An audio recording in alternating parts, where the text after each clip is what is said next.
Buenas tardes, bienvenidos a esta sesión de Portal Clínic. Mi nombre es Enrique Smatges, soy endocrinólogo de la unidad de diabetes del Hospital Clínic y conmigo está Mercè Vidal, enfermera educadora también de esta unidad. Y por supuesto decirles que para nosotros es un verdadero placer poder estar estos minutos compartiendo con ustedes este debate, este coloquio sobre diabetes. En un día que realmente, hay que decirlo, es muy especial para nosotros, ¿no, Mercè? Sí, porque hoy es 14 de noviembre, hoy es el Día Mundial de la Diabetes y este año el lema del Día Mundial de la Diabetes es Diabetes y Familia. Y este es un tema importante porque la familia puede dar o puede ser un soporte, ¿no?, muy bueno, muy importante para la persona que tiene diabetes. Pero a la vez, la persona que tiene diabetes puede también ayudar a su familia a mantener o a propiciar unos hábitos saludables de vida. Por eso es tan importante, ¿no?, que la persona con diabetes pueda compartir con su familia, ¿no?, pues su enfermedad y que estos le ayuden a manejarla lo mejor posible. Durante estos 30 minutos vamos a centrarnos en responder a preguntas que ustedes han hecho y las que pueden hacer en directo a lo largo del programa. Y para hacerlo más ágil hemos intentado centrar estas preguntas por bloques, por afinidades, por decirlo de alguna manera. En este sentido, pues podemos empezar, rompo el fuego yo. Olga nos pregunta ¿por qué ocurre la diabetes? Y Carolina dice ¿qué le pasa a la insulina en una persona diabética? Creo que respondiendo a una única pregunta contestaremos a estas dos personas. En principio hemos de entender que básicamente hay dos tipos de diabetes. La diabetes tipo 1, en la cual hay una destrucción de las células beta productoras de insulina, la fábrica muere por un ataque inmunológico contra estas células y desaparece la producción de insulina. Esto ya nos va a decir que este tipo de diabetes requiere un tratamiento siempre con insulina. La gran mayoría de los pacientes con diabetes tienen diabetes tipo 2. Esta está asociada generalmente a la obesidad y la base es la resistencia a la acción de la insulina, es decir, el paciente puede en una etapa inicial o durante muchos años de su enfermedad fabricar insulina, pero esta no es lo suficientemente efectiva para mantener un control normal de la glucemia. En una etapa posterior, este enfermo puede entrar realmente en un déficit de fabricación de la insulina y comportarse como una diabetes tipo 1. Independientemente de que pueda haber diabetes tipo medio, diabetes gestacional, que luego comentaremos, estos son los dos grandes tipos de diabetes y esto es lo que sucede con la insulina de estos dos tipos de enfermedad. Bueno, luego tenemos aquí... ¿Alguna otra pregunta? Sí, veo que aquí Kelia nos pregunta si tienes resistencia a la insulina, ¿qué probabilidad hay de ser diabético en el futuro? ¿Qué le podemos decir, Mercè? Bueno, sin tener en cuenta casos minoritarios de enfermedad genética que pueden propiciar esta resistencia a la insulina, hemos de dejar claro que el sobrepeso o la obesidad son los factores que mayoritariamente pueden inducir a esta resistencia a la insulina. Y esto es lo que puede acrecentar, ¿no?, la posibilidad de que estas personas puedan tener diabetes, incluso pues aumentando un 6 o 8, ¿no?, las probabilidades.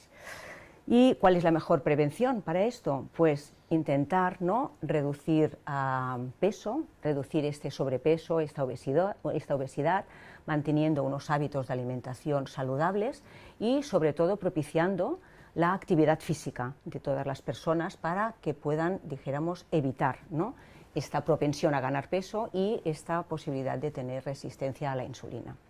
Por tanto, la idea es que no es blanco o negro, no es estoy normal o estoy muy obeso, sino que esto es un continuo.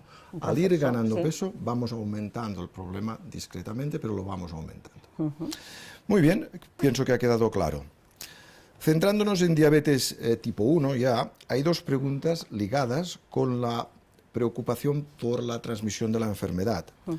Mario nos pregunta, si soy hombre y tengo diabetes tipo 1, ¿qué probabilidad tiene mi hijo de tener diabetes? Y Blanca dice, ¿la diabetes tipo 1 es hereditario? Es decir, estas dos preguntas yo pienso que nos están transmitiendo una preocupación general por el hecho de que cuando tenemos un familiar con diabetes tipo 1, nos planteemos el riesgo de otros miembros de la familia. Los datos que hay al respecto son, bueno, tenemos información, pero tampoco es información exacta, dado que varía mucho en función del área geográfica en que nos encontremos, del tipo de población que nos planteemos. En nuestro medio podríamos decir que la prevalencia de diabetes tipo 1 es entre el 0,3 y 0,5% de la población. Es decir, es muy poca de la población, no quiero decir del tipo de diabetes, de la diabetes. Cuando una persona tiene un familiar en primer grado con diabetes tipo 1, este riesgo aumenta al 6-8%, es decir, se hace 10-20 veces superior, es cierto. Y cuando estamos en el grado extremo, que es que yo tengo un hermano, un gemelo idéntico, genéticamente idéntico, con diabetes tipo 1, el riesgo de este hermano no afecto será de un 50%. Esto puede parecer que son cifras muy altas, pero si lo miramos a nivel global, en cuanto a la transmisión de la enfermedad, no podemos hablar de una enfermedad hereditaria. Es decir, a nivel global es bajo, pero cuando hablamos de porcentajes son superiores a los de la población normal. Por tanto, en este sentido, yo tranquilizaría a las personas que tienen un familiar con diabetes tipo 1 en cuanto al riesgo de otro familiar, pero tampoco les negaría que su riesgo es superior al de la población general. ¿De acuerdo? Me parece bastante claro. Entonces, a ver... ¿Qué nos dice? Monse nos hace una pregunta, ¿no? Y sí, nos pregunta... Y esto es para ti, ¿eh? Además. Esto es para mí. ¿Cuándo tengo que hacerme controles si tengo diabetes tipo 1 y llevo sensor? Bueno, quizá yo primero, Mercè, explicaría un poco qué es el sensor. Pues sí. Y después es una buena pregunta porque los sensores los tenemos desde hace poco tiempo relativamente, desde hace 4 años, y un sensor es un dispositivo que nos dará la información de cómo está el valor de la glucosa sin tener que pinchar el dedo como estaban acostumbrados a hacer todas las personas con diabetes. Y esto, la verdad es que es un cambio importante en el tratamiento de la diabetes y algo que toda persona con diabetes agradece, el hecho de tener la información sin tener necesidad de pincharse, la glucemia capilar. Entonces, este sensor es un dispositivo que se inserta habitualmente en el brazo, en el abdomen o en la nalga, y que tiene un filamento que es el que va a ir leyendo cómo está el valor de glucosa a nivel intersticial, no en sangre, como estábamos acostumbrados a leer con la glucemia capilar. ¿Qué quiere decir esto? Pues que el valor que nos da, que nos ofrece en pantalla, iría un poco con retraso. Esto se puede obtener mediante un lector que pasándolo y escaneando, que decimos, por encima del sensor, o bien incluso con el móvil, se puede también hacer esto y tenemos este valor de glucosa. ¿Qué ventaja también puede tener, aunque no sea exactamente del momento real y que venga con un retraso de 10 o 20 minutos? Pues que lo que vemos en pantalla muchas veces lleva una flecha ascendente o descendente que nos indica que este valor de glucosa tenía tendencia a subir cuando estaba, dijéramos, o a bajar o a estar estable. Y esto da también mucha información. No es lo mismo estar a 90 bajando que a 90 subiendo. Entonces, yo creo que esto es un valor que se tiene que tener en cuenta. Y ante lo que nos dice, ¿no?, de cada cuándo tengo que hacerme controles, ¿no? La idea es, depende de sensores. Hay sensores que requieren una calibración cada 12 horas para poder optimizar el valor que va a leer el sensor. Entonces, ahí sí que se tienen que hacer una glucemia capilar e introducirla. Hay otros sensores que, que los últimos, o sea, el último sensor que ha aparecido en el mercado, no requiere calibración y te deja tomar decisiones sin verificar el dato.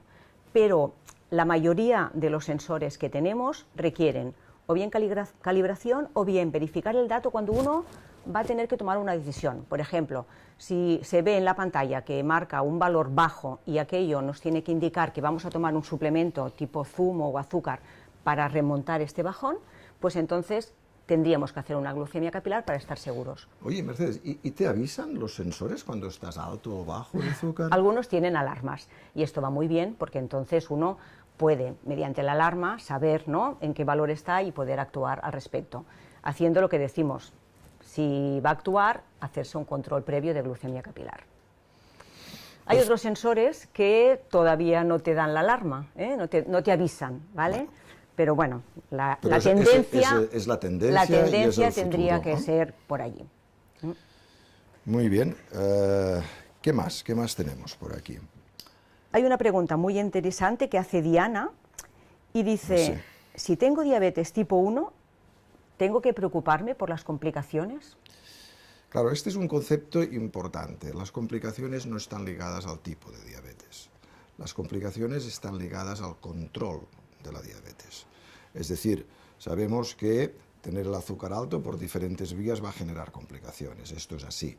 Si conseguimos que este azúcar esté lo más parecido al que es la normalidad, el riesgo de estas complicaciones será menor.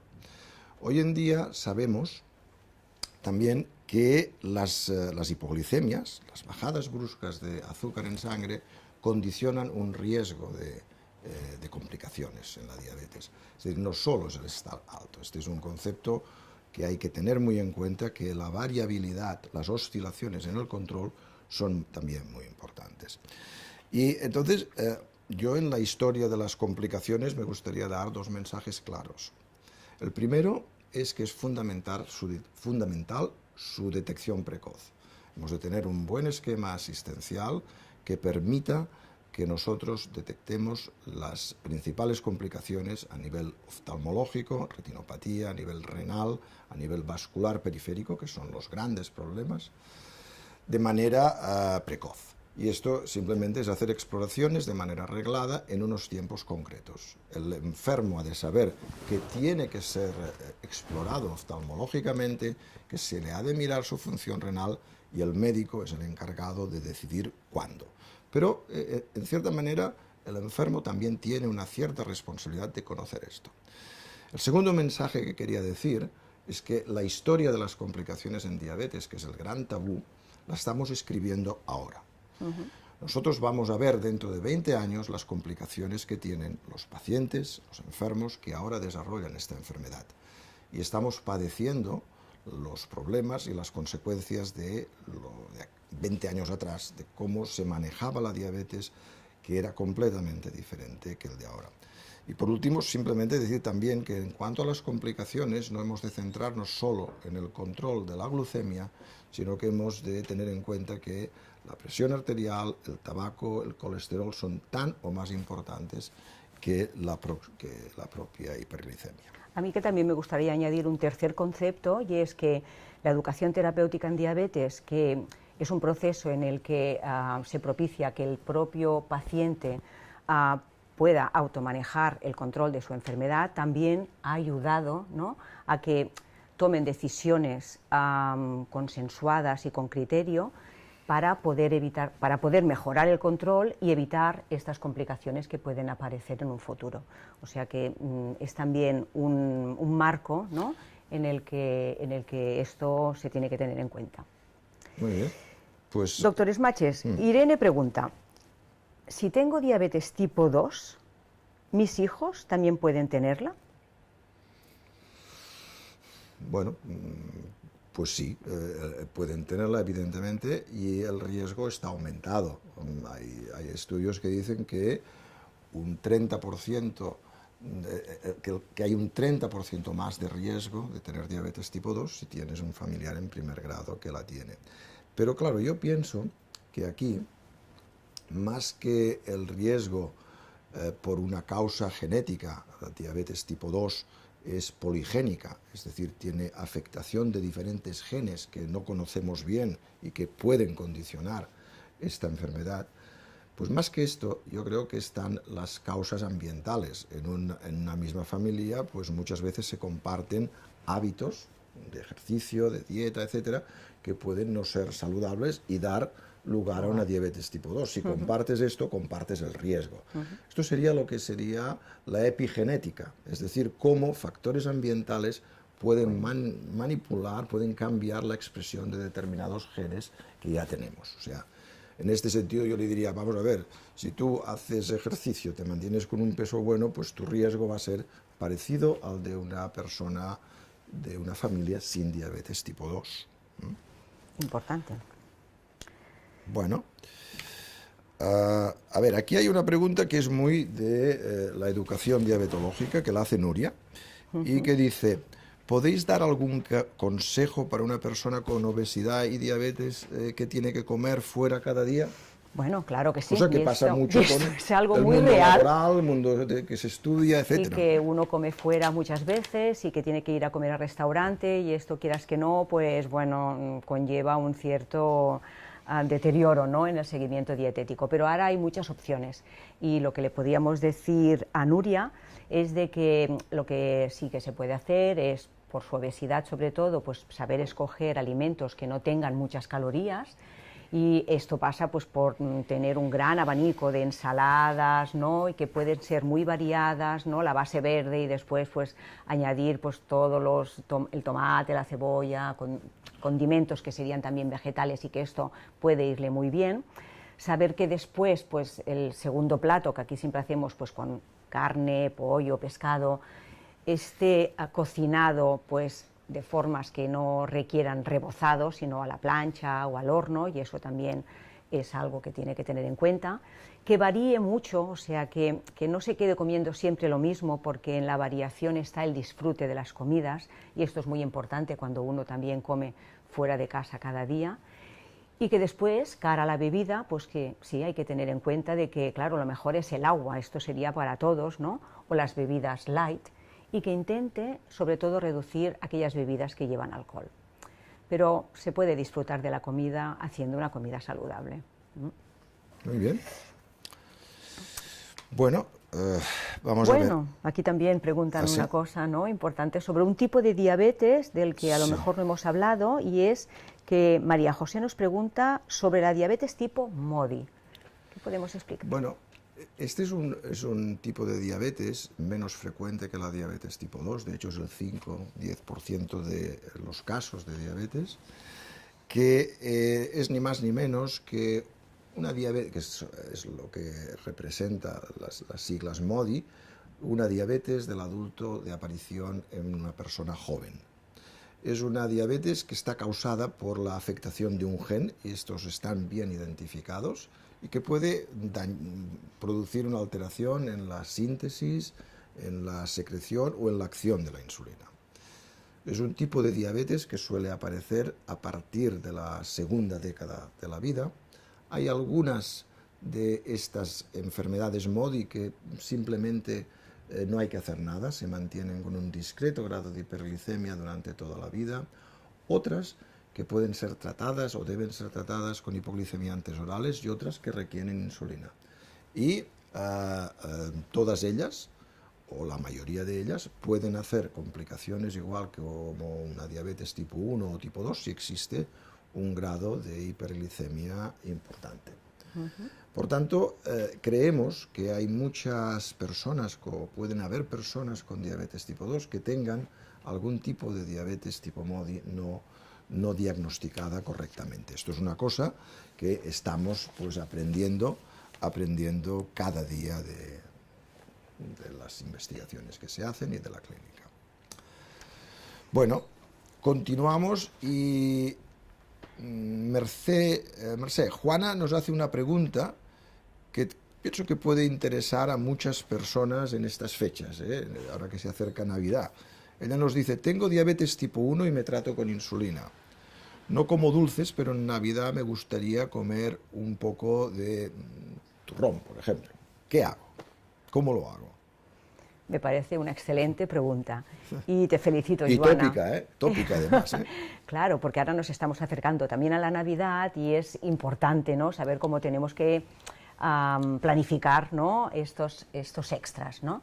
Yo, Joana, te felicito por el hecho de no comer dulces, esto es algo que no nos va bien a nadie, pero también entiendo que en una fecha pues como la Navidad uno quiera, ¿no?, introducir un alimento como puede ser el turrón u otro dulce, ¿no?, y ver cómo se puede, ¿no?, adaptar, ¿no?, a la comida que hacemos diariamente. La idea es que si uno lleva un buen control, el hecho de que el día de Navidad pues integre o tome un trocito de turrón, sea el que sea, sobre todo que sea de calidad suprema, como mínimo suprema, para que no tenga tanto azúcar y que tenga más almendra. Y la forma de hacer la equivalencia sería 2 dedos de turrón, que serían 50 gramos, 2 dedos así de una barra, así. Estos serían estos 50 gramos, esta cantidad de turrón lleva el mismo azúcar de lo que llevaría una pieza de fruta, con lo cual puedes sustituir la pieza de fruta por un trocito de turrón sin que la diabetes se descompense, ni mucho menos. Si tú llevas insulina y sabes cómo adaptar la insulina, sabrás que el día que uno come más o come un extra, como ese es el día de Navidad, puede aumentar un poco la dosis de insulina.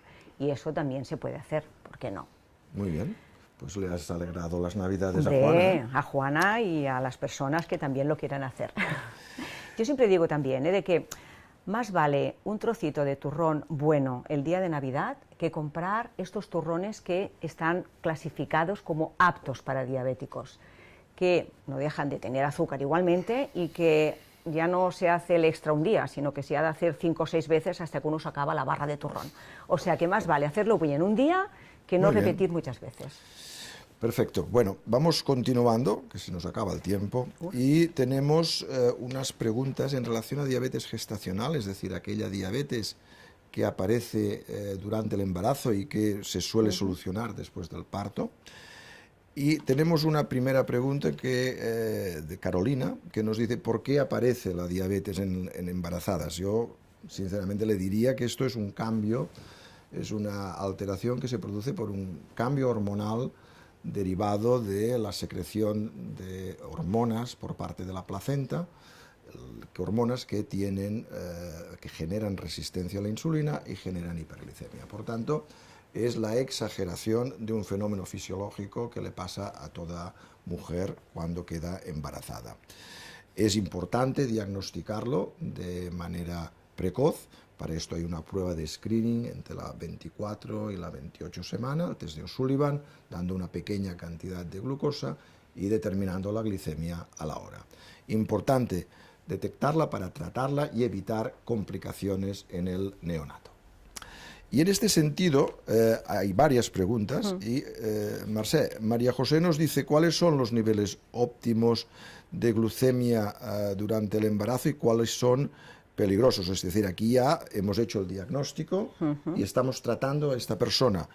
¿Qué valores pedimos o qué valores exigimos? Para ser exactos, diríamos de que es aconsejable que en ayunas y antes de las comidas el valor de la glucemia esté entre 70 y 95, que es importante también saber cómo estamos una hora después de las comidas y tendría que ser en un valor de 140 o inferior, y si lo hacemos a las 2 horas después de la comida, este valor tendría que estar por debajo de 120. Pero también es importante aquí añadir una cosa, un aspecto es la diabetes gestacional, que es aquella diabetes que aparece en mujeres que no tenían diabetes previamente y que durante el embarazo aparece. Y otra cosa es la mujer que tiene diabetes y que quiere quedar embarazada. En estas mujeres lo que sí que es importante es tener conseguir un control óptimo de la diabetes ya previamente al embarazo y buscar estos valores de glucemia que antes hemos dicho y también buscar una hemoglobina glicada que esté por debajo del 6,5% o incluso los últimos estudios dicen de por debajo del 6% sin tener hipoglucemias. Muy bien. Y esto es lo que hace de que ya en estos valores pues el endocrino de luz verde. Por tanto, actuar en prevención, es decir, planificar el embarazo. Muy importantísimo. Importante. ¿De acuerdo? Muy bien. Entonces, aquí hay una pregunta en relación al riesgo de haber tenido una diabetes gestacional. Dice Luis y Marta, tuve diabetes, que será Marta, supongo. Bueno, la pareja, ¿no? Bueno, la pareja lo pregunta, pero Marta tuvo una diabetes gestacional y dice, ¿qué riesgo tengo de tener diabetes en el futuro? ¿Debería vigilar? Pues sí. ¿Es una señal de alarma tener una diabetes gestacional? Sí, podríamos decir que esta es una señal de alarma y que es posible de que esta mujer que ha tenido esta diabetes gestacional se tenga que vigilar porque igual en 10 años tiene una posibilidad de un 10% de tener una diabetes, mayoritariamente tipo 2. Y lo que podría hacer sería, como siempre decimos, intentar minimizar este riesgo. Si ella estaba con un sobrepeso o una obesidad, reducir el peso, manteniendo unos hábitos de alimentación saludables, haciendo ejercicio, para que esto, que es una posibilidad, no llegara a aparecer. ¿Y si ella ha tenido una diabetes gestacional en un embarazo, en una segunda gestación, va a tener seguro otra diabetes gestacional? Es muy posible. Si una mujer ha tenido una diabetes gestacional en un primer embarazo, es muy posible que en el segundo vuelva a aparecer esta diabetes gestacional provocada por las mismas causas que provocaron la diabetes gestacional en el primer embarazo. Solo hay un aspecto que tendríamos que también señalar, y es que si entre el primer embarazo y el segundo embarazo esta mujer, si estaba en sobrepeso, pierde muchos kilos, podría ser que en este segundo embarazo no apareciera la diabetes gestacional precisamente porque ya no tiene este sobrepeso u obesidad. Aunque también hay que tener en cuenta que el hecho de tener, en una mujer, el hecho de tener más años también condiciona o puede condicionar la aparición de diabetes gestacional. Bien, quedan algunas preguntas que creo que no podremos hacer por problema de tiempo quizá. Yo haría una última pregunta porque pienso que es interesante, que la hace Daría, y que dice cuáles son los avances más recientes en el tratamiento de la diabetes, que pienso que esto es un mensaje importante para todo el mundo. Hay que tener en cuenta que se investiga mucho en diabetes. La persona que padece esta enfermedad evidentemente la sufre como algo que en estos momentos no tiene solución, pero el mensaje es que se está trabajando mucho y que hay muchas cosas en marcha. Yo diría que en relación a las personas que se tratan con insulina, el gran avance son las bombas de insulina y los sensores continuos de glucosa, que ligados van a dar el páncreas artificial. Y esto es una herramienta que tendremos a no tardar mucho, no tardaremos mucho en tenerla. Otra línea de investigación importante es la terapia celular. Poder conseguir células embrionarias o células somáticas, células de la propia persona, modificarlas y hacer que segreguen insulina, que sinteticen insulina, es una línea de investigación en todo el mundo enorme. Se está trabajando muchísimo en este sentido y probablemente tardará algo más que el páncreas artificial, pero va a dar resultados, seguro. El trasplante de páncreas de órgano entero, esto ya es una realidad que puede curar una diabetes a expensas de tratar al paciente con inmunosupresión. Y en cuanto a la diabetes tipo 2, evidentemente, aparte de la prevención, aparte del tratamiento sobre hábitos de vida saludables, cada vez disponemos de más fármacos nuevos, específicos, más familias de fármacos que hacen que podamos individualizar el tratamiento de la persona con diabetes tipo 2. Y esto sin duda es muy importante. En síntesis, el futuro yo pienso que es altamente positivo y nosotros queríamos dar un mensaje, creo yo, positivo en este sentido. No sé si hay alguna pregunta sí, que haya podido llegar. Sí. Creo que tenemos un minuto de tiempo. Sí, Yolanda nos pregunta sobre el manejo de los nuevos bolis de insulina de última generación y nos pregunta si hay alguna diferencia al usarlos respecto a los antiguos y si hay que seguir limpiando la piel con alcohol antes de usarlos igualmente como antes. Bueno, los nuevos bolis de insulina podrían ser estos que pueden cargar la dosis de insulina en vez de una unidad, que ya pueden dosificarla de media en media unidad. Y bueno, la verdad es que simplemente son bolis que algunos se tienen que cargar el cartucho, otros no, porque ya vienen, vamos, de dosis única en el boli. Y respecto a lo del alcohol para limpiar la zona donde se va a inyectar la insulina, realmente no recomendamos utilizar alcohol. El alcohol reseca mucho la piel y son personas de que continuamente tendrían que estar utilizando alcohol. No hace falta. Una buena higiene diaria ya evita cualquier problema en la piel al ponerse la inyección de insulina. Muy bien. Si eso es todo, pues esperamos que podamos haber solucionado algunas dudas que nos habéis planteado, ¿no? Y que, bueno, que dar este mensaje positivo cara a lo que es el tratamiento de la diabetes. Y mientras tanto, pues convivir con la diabetes lo mejor que uno pueda hacerlo con el soporte de la familia, ¿no? Que esto también es muy importante. Muy bien. Bueno, pues gracias por vuestra presencia y recordaros que podéis conectaros a próximos programas de Portal Clinic que siempre ofrecen una información, pienso que interesante para todos vosotros. Gracias. Gracias.